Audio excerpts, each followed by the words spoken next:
Hey crew, welcome back to Hobby Time.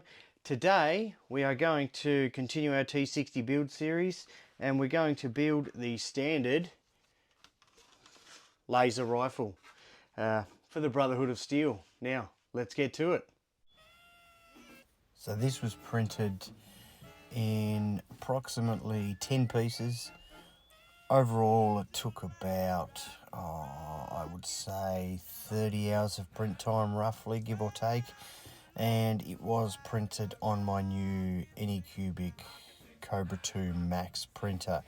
So the fine details, the big details, everything was done on this print. Now this was a great file, by the way. It was free on Thingiverse, so if you look it up, you'll find it. Now here we've got our assembly. As some of you may know, I've switched to soldering parts together to help out a little bit. On this build, I also picked up a 3D pen for obviously joining bits and pieces together. Now this is the first time I've used one. It will take a bit to get used to. It's certainly a bit different than what using the soldering iron and just loose filament are. So we'll keep working on that. And I didn't think it turned out that great here, but as you can see, we're now on to just some small filling stage. This was meant to be a static prop, so I didn't go to the detail of like the armour and things like that I would normally go to. But yeah, you still got to go to a certain level, so to the naked eye, it's it looks pretty good. Like it doesn't look like it's 3D printed and then just stuck together like trash. But this was a quick build. It only took a few hours in total. So we've already got the primer down here, and then we're just laying down some flat black paint here as a base coat, ready to use the metal cast silver. Here we've got the fusion cell that I use. This is what I painted earlier, and you may have seen a short on that.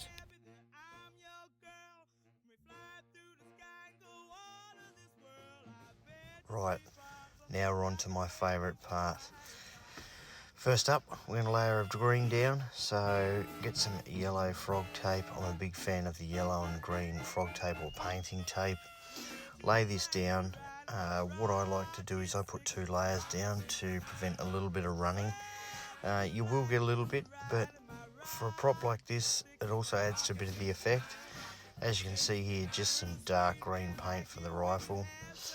Now here's the metal cast that I've been using for a lot of this build. It gives an instantly distressed metal look, so it makes it look old straight away without any post-processing or any work, so it saves so much time on the stuff.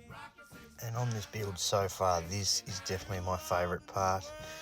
On the armour, I've really been enjoying the weathering, so the airbrushing. So at the moment, as always, I'll lay down that black base coat to get that real dirty appearance on it and everything like that. Once we've got the black base coat down, I will move on to the rust that I make up myself. I haven't found a rust colour that I really like yet, so just been making one up that I've been very happy with.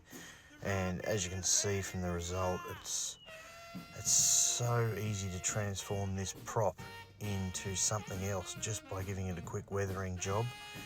Really like this sort of stuff. It's almost like therapy, just watching a part go from the raw plastic and then to the black primer and then moving that on till we get to obviously the weathering and the aging and all that sort of stuff. So as you can see here, this is the almost finished prop. Here we've got the finished prop, and very happy with this one.